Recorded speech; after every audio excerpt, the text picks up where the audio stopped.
মানে হেৰি সংগঠনে মোৰ ওপৰতে ইলিগেশ্যন আনিছে। এই সংগঠনে এই কাজিয়াৰ সূত্ৰপাত হৈছিলে 12 মাৰ্চ 2023 পোনপ্ৰথমে। তাৰপিছত 24 মাৰ্চ 2023 তেওঁলোকে মনে সজা ধৰণে এটা বাতৰি পৰিৱেশন কৰিছিলে আৰু সেই বাতৰিৰ ওপৰত ভিত্তি কৰি মই নগাঁও আদালতত এটা গোচৰ দিছিলোঁ 292/23। এই গোচৰটোত গোটেই মেটাৰটো মই চেলেঞ্জ কৰিছোঁ। মই যে জেনুইন গোটেই নথিপত্ৰখিনি মই 292 গোচৰত আদালতত জমা দিছোঁ, আদালতৰ বিচাৰধীন হৈ আছে। এতিয়া কথা হ'ল সেইখিনিতো গ'লেই, সেইখিনিতো বিচাৰ চলি আছে। তাৰপিছতো ছ'চিয়েল মিডিয়াত প্ৰায় বিভিন্ন ধৰণৰ তিৰ্যক মন্তব্য কৰাৰ কাৰণে মই আৰু কেইবাটাও গোচৰ পঞ্জীয়ন কৰিছোঁ। অহাকালি দুটা গোচৰৰ ডেট আছে। এটা হ'ল আপোনাৰ 319/23 আৰু এটা গোচৰ হ'ল আপোনাৰ 933/23। দুটা গোচৰৰ কাইলৈ আপোনাৰ হিয়াৰিং আছে। আচ্ছা, এতিয়া হ'ল মোৰ ডকুমেণ্ট লৈ পদে পদে তেওঁলোকে মানে হেৰি ছ'চিয়েল মিডিয়াত অভিযোগ দিব বা সামাজিক মাধ্যমতেই হওক বা আপোনাৰ সাংবাদিকৰ লগত মানে হেৰি ভুৱা তথ্য দিব, সেইটোতো পদে পদে মানি ল'ব নোৱাৰোঁ আৰু সেইখিনি স্পষ্টীকৰণ কৰিবৰ কাৰণে আপোনালোকে মাতিছোঁ।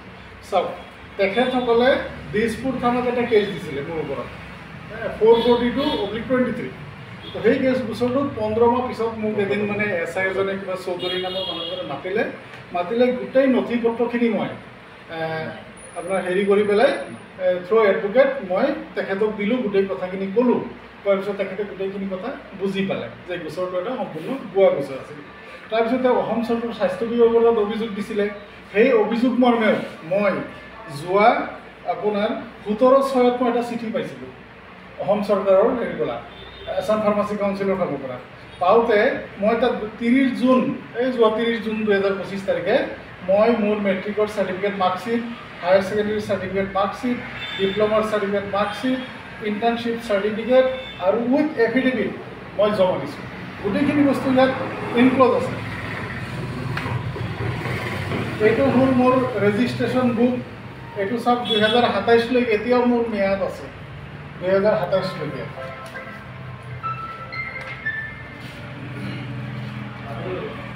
তাৰপিছত মোৰ যিটো কাউন্সিললৈ তেওঁলোকে ইলিগেশ্যন আনি আছে, বাৰে বাৰে একেটা কোনো মিছা কথা কৈ আছে। এই কাউন্সিলখন অলৰেডি মধ্যপ্ৰদেশ হাইকোৰ্টে ৰিকগনাইজড বুলি কৈছে। সেই জাজমেণ্টটো মোৰ লগত আছে, মই আপোনালোকক দি দিম। এইটো চাওক, হাইকোৰ্ট মধ্যপ্ৰদেশ। তেখেতসকলে এই কুৱেশ্যনটো কোনোবাই উঠাইছিলে হাইকোৰ্টত, উঠাওঁতে হাইকোৰ্টে গোটেইখিনি চালি জাৰি চাই তেওঁলোকে কৈছে যে central government granted by Council of Higher Education Delhi is desired qualification when the central government has directed recognition to the examination of class 12 conducted by the Council of Higher Education Delhi, then the university could not refuse admission.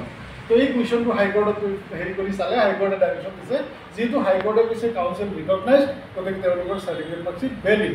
এইখিনি তথ্য মই অসম চৰকাৰৰ স্বাস্থ্য বিভাগক যোৱা 30 June তাৰিখে জমা দিছোঁ। আৰু এই গোটেই কথাখিনি মই হেৰি মুখেৰে কোৱা নহয়, মই এই গোটেই কথাখিনি মই এটা এফিডেভিট আকাৰেও জমা দিছোঁ, এটা এফিডেভিটো দিছোঁ।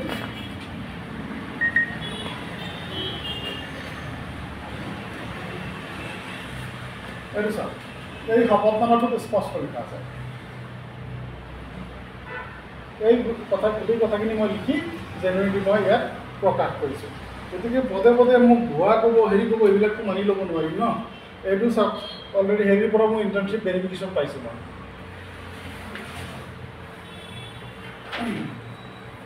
এই একচুৱেলি বিফৰ ৰেজিষ্ট্ৰেশ্যনে গোটেই ডকুমেণ্টখিনি ভেৰিফাই হয়, কিন্তু তেওঁলোকে বাৰে বাৰে কমপ্লেইন দিয়াৰ কাৰণে মোৰ ডকুমেণ্টখিনি আকৌ ইউনিভাৰ্চিটিত ৰিভেৰিফাই কৰা হৈছে, তাৰো ৰিপ্লাই পাইছোঁ মই। গতিকে কথা হ'ল, কোনোবাই দুষ্ট চক্ৰই তেওঁলোকৰ এইখিনি কৰাৰ গৰিতে এটা মানে এটা কুচক্ৰান্ত আছে। চক্ৰান্তটো হ'ল অসম ফাৰ্মাচী কাউন্সিল আছিল এটা ক্ষীৰতিকাই। আজি বিগত 2 বছৰে তেখেতসকলে এই কাউন্সিলত সোমাব পৰা নাই। আৰু ইয়াৰ গৰিতে হ'ল 1190জন ফেক ফাৰ্মাচিষ্ট আৰু নতুনকৈ পঞ্জীয়ন দিয়া 932জন হেৰি ভুৱা ফাৰ্মাচিষ্টৰ পঞ্জীয়ন দি যি 30 কোটি টকা সংগ্ৰহ কৰিছে, এইবিলাক আমি বাতৰি কাকতত বিভিন্ন সামাজিক মাধ্যমত প্ৰকাশ কৰিছোঁ। সেই 30 কোটিৰ ভাগ এখেতসকলো মেবি জড়িত থাকিব পাৰে। গতিকে তাৰ আমি ইনকুৱাৰী বিচাৰিছোঁ। আৰু যিটো যোৱা বছৰ 24ৰ যিটো ইলেকশ্যন আছিলে, সেইটো আমি হেৰি কি কয় ফৰ্ম চি জ্বলাই দিয়া কাণ্ডৰো আমি কি কয় অসম চৰকাৰৰ ফালৰ পৰা তদন্ত বিচাৰিছোঁ। গতিকে এই তদন্তখিনি গাপ দিবৰ কাৰণে তেখেতসকলে এই যে 2টা ইনকুৱাৰী দিলে, আপোনাৰ দিছপুৰ থানাত দিলে, তাতো মই গোটেই নথিপত্ৰ আজি কাহানি পাই বহুত দিন আগতেই দিলোঁ, বহুত দিন আগত। আৰু অসম চৰকাৰৰ স্বাস্থ্য বিভাগে ইনকুৱাৰী কৰিলে তাতো মই গোটেই নথি পত্ৰ দিলোঁ। দিয়াৰ পিছত তেওঁলোকে তাত খবৰ নকৰি পেলাই খালি সামাজিক ভুৱা নথি পত্ৰ সেইকাৰণে কৈ থাকিলে নহ'ব নহয়। গতিকে এই ক্ষেত্ৰত মই পুনৰবাৰ আৰু 3টামান গোচৰ পঞ্জীয়ন কৰিম। আজি গোটেই ইনপুটখিনি ৰেডি কৰিছোঁ, হয়তো অহাকাইলৈ সেয়া গোচৰ পঞ্জীয়ন হ'ব, হৈ পেলাই আইনে আদালতে নিশ্চয় ন্যায় দিব, সেইটো মই বহুত বিশ্বাস কৰোঁ। ধন্যবাদ।